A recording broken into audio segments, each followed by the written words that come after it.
Hello बच्चों, let's read our question. Vinblastine is a standard chemotherapeutic drug used to treat cancer.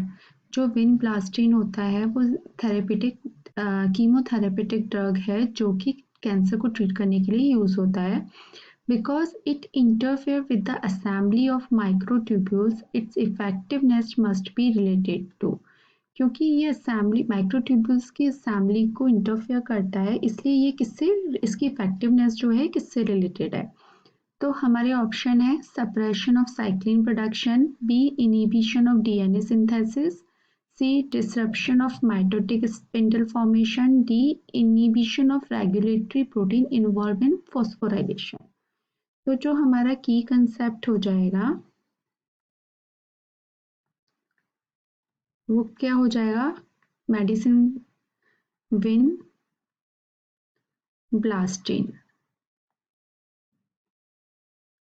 ये जो vinblastine है ये कैसी है, एक कीमोथेरेपी में यूज होती है जो कि कैंसर पेशेंट्स के लिए दी जाती है, उसके लिए ये यूज होती है. कैंसर पेशेंट्स के कीमोथेरेपी में इसको यूज किया जाता है. तो ये काम कैसे करती है कि ये जो होती है असेंबली ऑफ माइक्रोट्यूब्यूल्स को इंटरफेयर करती है, उसमें इंटरफेयर करती है. असेंबली ऑफ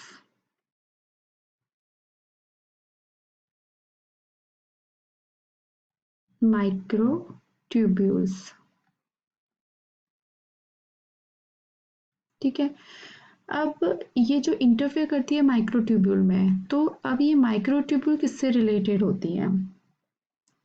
हमारे सेल डिवीजन में, सेल डिवीजन में हमारे स्पिंडल फाइबर्स बनते हैं.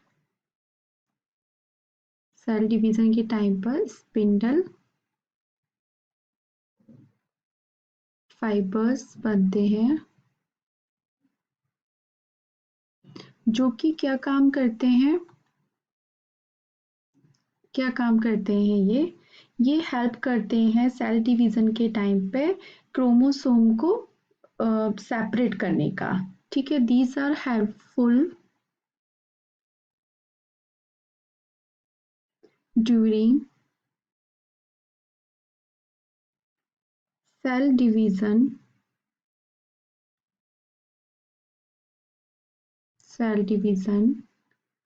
to separate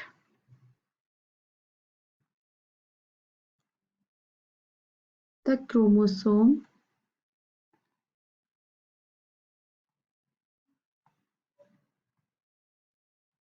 at anaphase.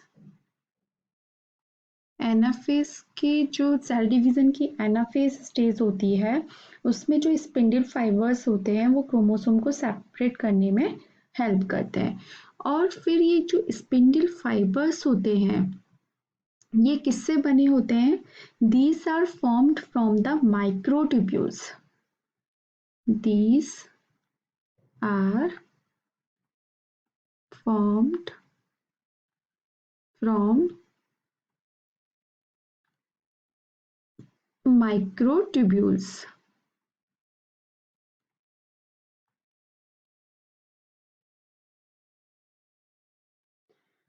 और ये जो माइक्रोट्यूब्यूल्स होते हैं वो किससे बने होते हैं, are made up of protein called tubulin. ठीक है.